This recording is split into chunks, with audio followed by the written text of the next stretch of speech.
What is going on, everybody? In today's video, I'm going to be discussing the ins and outs of the hip-hop side of the music industry. So today I had a conversation slash interview with rapper Beast, and who has now changed his name to Beast36 after surviving 36 strokes in a row. Beast has worked with many artists over the years, many of whom you would actually know. Those from Ty Dolla $ign, Glasses Malone, Tech Nine, Cash Money Records, Empire Records, and the list goes on. Just a fair warning before you get into the video, there's quite a fair amount of expletive language, but at the same time, it is par for the course, so don't say that I did not warn you. Beast and I have also worked together on many musical projects and even have projects that are currently ongoing. With that being said, everything in this video is from the perspective of Beast himself, and I'm just here to be the messenger. So thank you for your support on the channel. And again, if you're interested in a one-on-one private instruction with yours truly for guitar or keys lessons, feel free to email me. The link is in the description below, as well as my email is in the pinned comment. Just shoot me an email, state your case, and I will get back to you. And also don't forget to sign up for the free monthly newsletter. So now we will hop into the video. You know, there's a lot of things to unpack here. Your rap career has kind of spanned probably over a decade, maybe even longer, huh, at this point. Obviously working with people like Glasses Malone, Tech Nine, the Strange Music crowd, Twisted Insane. Honestly, there's more than, you've shown me photos of you and 50 Cent back in the day. Yeah. So, there's a lot to unpack here. And I don't know how much you want to share, and I'm not going to share, overshare for you. So why don't we start at the beginning, kind of what we were chatting about yesterday on the phone, and just kind of how you got started in this whole thing, about going to Cali, doing the rap battles and all that stuff. So basically how that was is the way I seen it, being from Arizona. And of course, being from Casa Grande is right in the middle of Phoenix and Tucson. So I was like, I kind of have the both best worlds. I'm like, I can go there, I can go here. But once I started accomplishing, I felt there was no more in Phoenix or Tucson.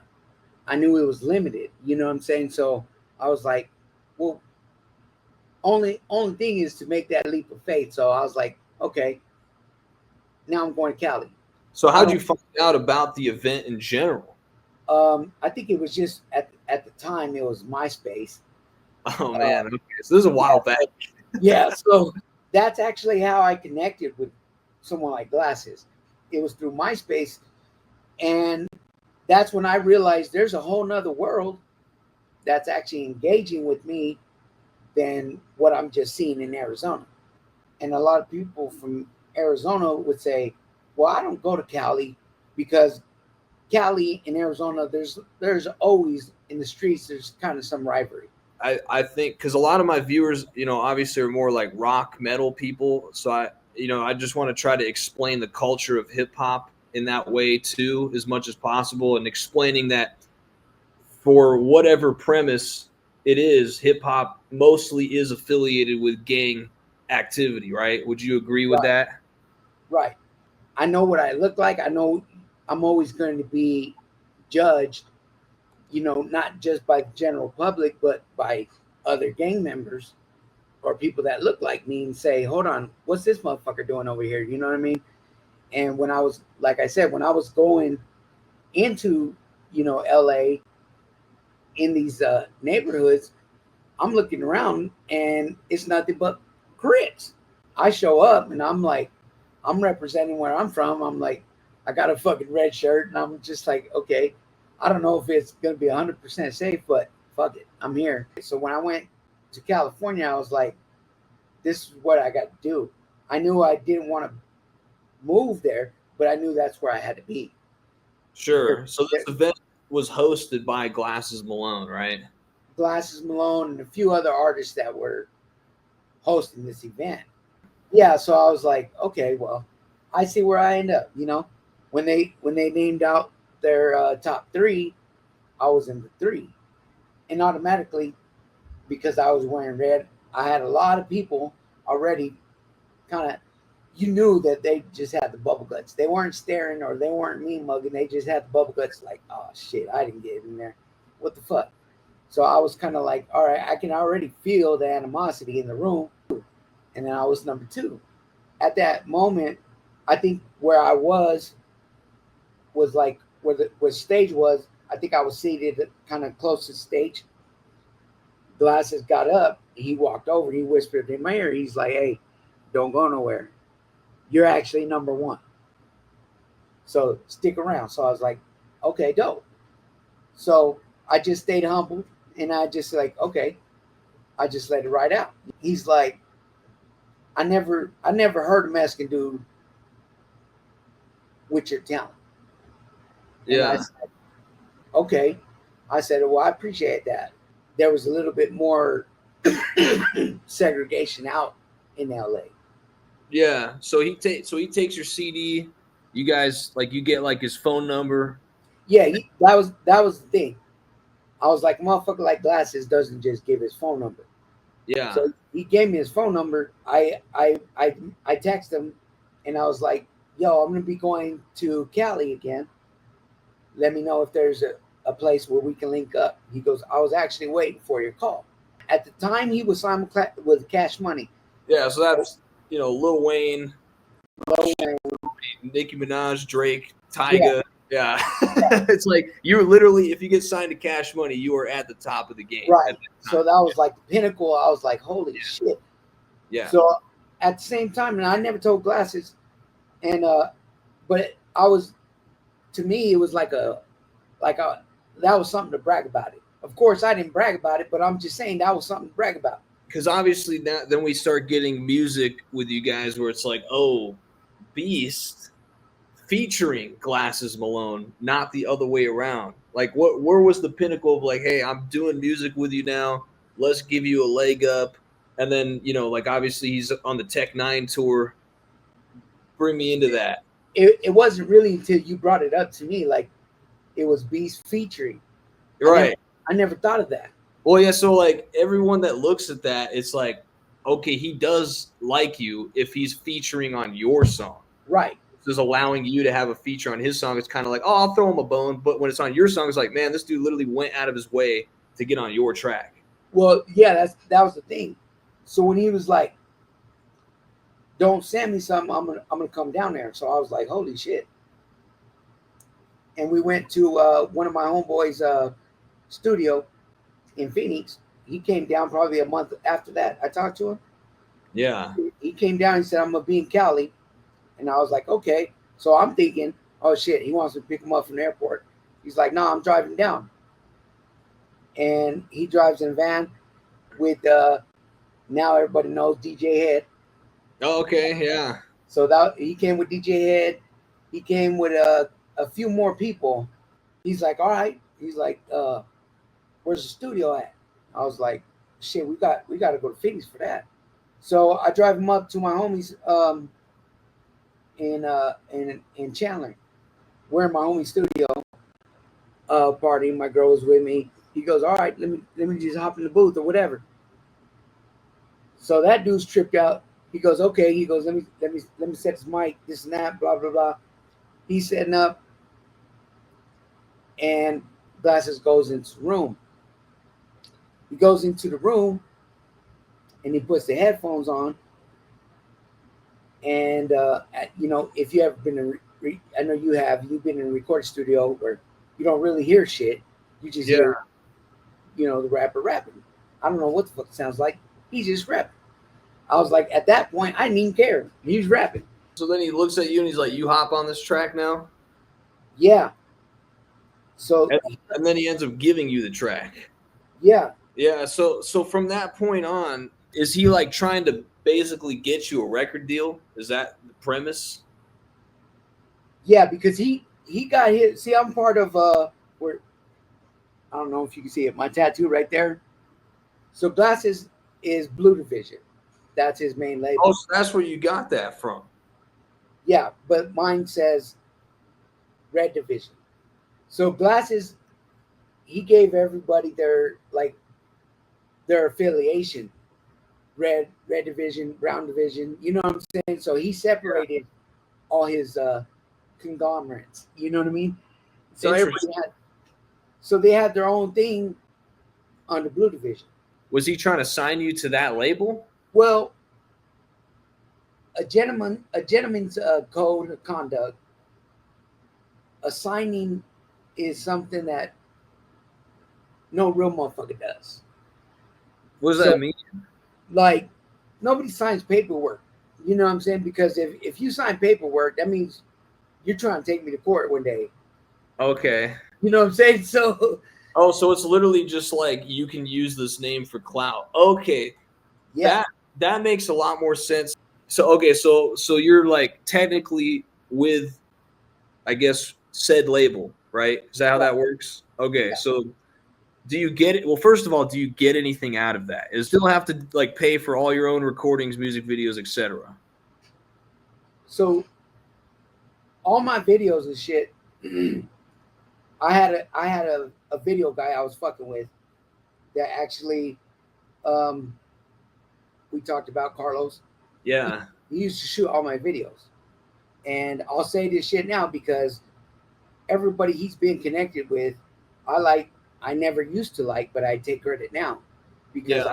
I take credit for everybody that he's known, and since I've kind of cut that off, I cut off all the ties. I didn't say, "Hey, glasses, stop fucking." No, just Okay, so it just kind of is a trickle effect. yeah. I didn't So, throw anybody under the bus. Everybody just kind of was he doing your videos like basically free then because of clout as well? Okay, right okay. So it kind because of worked out for you having the clout. right because at the end of the day, I never paid Carlos any money because I was giving him connections. Yeah, okay. To That bigger was giving artists. him money. Yeah, okay, That I got was that. so So Black or so Carlos was like, I'm never going to charge you because you connected me. You know yeah, no, that makes, and it's probably the same for the recordings too. Then right okay, so because you brought in those people, now you're also so you're getting studio time and videos for free. right. Take me now. So we got Glasses Malone, Tech Nine on tour, and this is like a position now where you're essentially trying to get a slot on that tour. Is that right? I wasn't really. I really wasn't. Okay, I was there kind of like I'm with him. with So Glasses. yeah, just as a homie. So I wasn't really trying to infringe on anything he had going. I was just, but glasses was on tech. Like, hey, you need to check this dude out. You need to check this dude out. Yeah. Like, listen to his shit.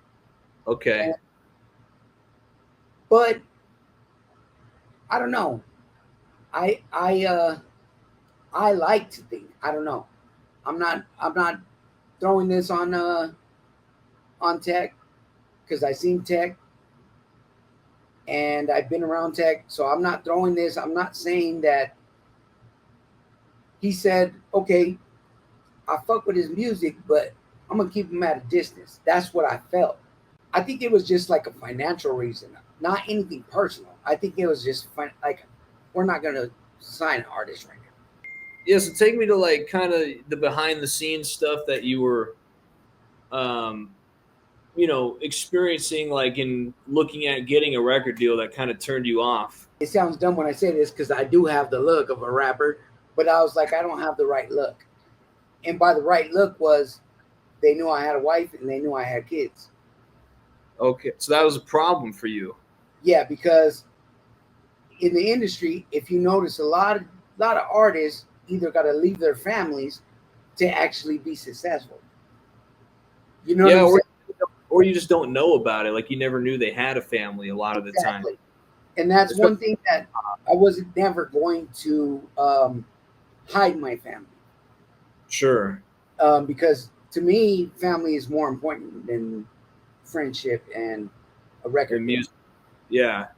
Are you allowed to say, like what labels approached you and kind of like some of the details of them pressing you on these things? I had another homeboy. I'll leave his name out for. if you know anything about the cartel, he was Yeah. doing he was doing videos for some of the people with that were involved with the cartel. I got asked to be in their. They were shooting a film, Yeah. and the film tied into a little bit of what the cartel was doing. And I was like, nah, I don't want to really do this shit. So the cartels ain't going to sit here and think, oh, he don't think like that. They don't give a fuck. And the reason they asked you, well, for one, obviously it's your homie, but they asked you because of like what you look like, basically. Right. I fit the image. It was Yeah. a label that I could have signed with. But when the request for certain songs was like, I'm not going to do that shit. So, I'm so not. they, were they requesting you to like actually basically act as you're doing that like cartel life, even though you're not, basically? Right. They wanted me to use their name, and I wasn't going to do that. I was like, nah, I'm not going to do that. You're talking about the name of the cartel. Is that what Right. you're saying? Right. In your music? In the music, they wanted me to give praise to the cartel, and Damn, dude. I was like, I'm not going to do that. I'm not going to That do that. seems like very, yeah. I mean, that seems like you could actually lose your life over that. Oh, you absolutely can. You know what I'm saying? Everybody chases money, which is understandable. Everybody's after money, but at the end of the day, how bad do you want the money? You know what I'm saying? So yeah, so walk me through that like particular scenario. So like, how does that work? Your friend is connected with Empire Records, and what does he do? Like, does he get you a meeting set up with A&R, or like, how does it work? Is it just all over the phone? So before all that happened, it was like, let's book Glasses. You know Glasses. This is Yeah. the early start of Empire. Let's book Ty Dolla Sign. No, there was another dude. Oh, Ty. Ty Dolla Sign. Okay, another I, huge name. I booked Ty Dolla Sign, um, Glasses, and other locals, plus On a my show. for the show. Okay. And they funded that show, and they said, okay, let's get this cracking. We did that show. Glasses, he's such a fucking homeboy. He's like, nah, I'm not gonna take your money, dog. I was like, take the money. It's not my money. Yeah. Empire's paying. Like Okay, so I'm sorry, just to step back for a second. So Empire Records, so I just want to get all the people straight in this. So your buddy connects you with Empire. They're into what you're doing, and you negotiate essentially them funding this show that you are booking as the promoter right. with So Glass Ty Dolla Sign. I like to say, I feel, not that I know 100%, but I feel like I was the first rapper at Empire. So, Okay, so it's that early on. They're not even like who they right, are now. Okay. yeah, they ain't who they are now. So they're So, actually, so are they in a sense kind of like looking for artists to get their label boosted yeah, at yeah, that time? Okay. So you're one of the first people that's kind of like really in connected, and then you're connecting them with Glasses, and Glasses connected them with Ty Dolla Sign. Is that how that works? exactly. Okay. So, I brought Ty Dolla Sign out, and he was like, when I talked to him on the phone, it was all through fucking I got his email or whatever through Glasses or whatever. So he shoots me the number. That day that I picked him up for the show, I was like, "You want me to pick you up?" He goes, "Yeah, you come pick me up, dog." So I pick him up. I think Glasses told him, "My homeboy's gonna pick you up. You're gonna be good with him." So I'm just like, "Okay, I'm picking up Ty Dolla Sign." I take my homeboy goes. Yeah, that's cool. Yeah. So we go to Phoenix, and Yeah. we pick up Ty Dolla Sign. It was funny this day. I'll share this story because it was funny. I'm like, I'm looking at Ghost, and I'm like, "You got motherfucking Ty Dolla Sign in the car?" And he's like, "Hell yeah." He's Yeah, like, that is kind of a big deal. he's like, Ty says, "Y'all want to get something to eat?" He goes, "I know a perfect Mexican spot." I was like, "You know a perfect Mexican spot in Phoenix? I don't know about." I was like, "Okay, come on." And we go to this. I forgot what it was called. This little place we pull up and we choose what we're all gonna get. I go to get my wallet and Ty's like, "No, I got this, dog." Well, this is cool as shit. I was like, "What the fuck?" Yeah, So, yeah, yeah, so he buys me and homeboy food. yeah. We sit down at the little spot. We have a little sandwich or whatever we ate that day. Oh, it was a hot dog. Oh, no one was like coming up to you guys during that, just Uh, because there sitting were with. some people. There was two girls in that building that asked Ty Dolla Sign for their autograph. Yeah, I was about to say that would detract a lot of Yeah, people, I'm sure. yeah. And then when we got out of that place, it was just like to the car, and there was people walking to the car, and then we were out. Wait, so you're in now the car with Ty Dolla Sign, and you're going to this radio station for an interview with him. We do the interview, and I'm just like, "Go ahead," and Ty's like, "No, come with me." And I'm like, "I'm gonna go with the interview with you." I was like, "What the fuck?" Damn, okay, that's pretty crazy, actually. Yeah, so I go through the interview and do all the shit with him. And I'm like, That is kind of cool to have some clout for a day yeah, like that. Just be like, oh yeah, I'm like in the posse with Ty Dolla Sign. yeah. So I'm like, yeah, this is dope. So I'm like, yeah, this is cool shit. Yeah. Yeah. So at this time, are you thinking like I'm definitely gonna like this is it for me? Like I'm getting the deal kind of thing. But see, what's funny about that is that in my mind, I never looked at it from an artist's perspective. Like that's my way in. Yeah, you're like looking at it as like almost from a street perspective. Like these are Right. my homies. Yeah. The- Okay. Yeah, these are my homies. They brought me along to this shit. So the show goes on, artists, all the locals are going on, and then here comes Ty Dolla Sign. Well, here comes Glasses, and here comes Ty, and um, and then everybody goes on. It was a good night. Down, everybody's counting down the money. We catch the artist.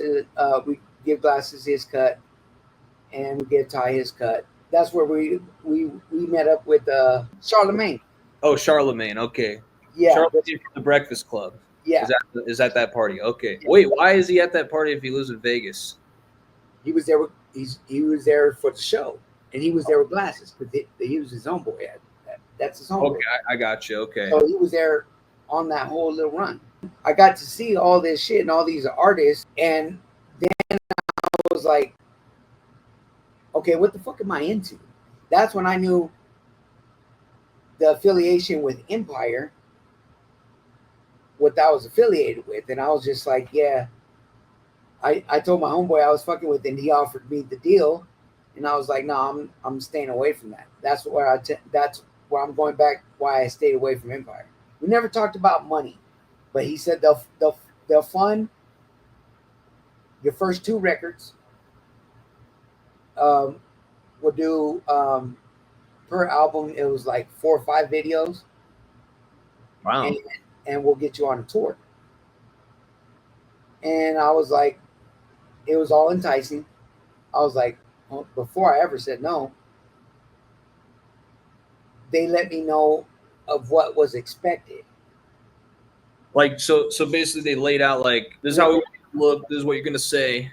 This is what we're shooting the documentary about. You're going to talk about some of the shit here, and you're going to put it in rap terms. And I'm like, no, I'm gonna stay away from. What do you mean though? Like the documentary? Are you talking about the one that your buddy was trying to cast you in? Yeah, And then they said we also want you to say that in your music. yeah. Gotcha. Okay. So basically it was like, hey, the homies at my label like your music. You know, we've been talking. This is the deal that they would like to offer you, but here's the terms of the deal. Think about it, and if you're into it, we'll put it in writing. Is that pretty much how that works Then out? I'll bring you. And I've been to their headquarters in Phoenix. Okay. I've been to their headquarters, but I was there so early on. It was like brand new, like an empty ass building with certain things not even in there yet.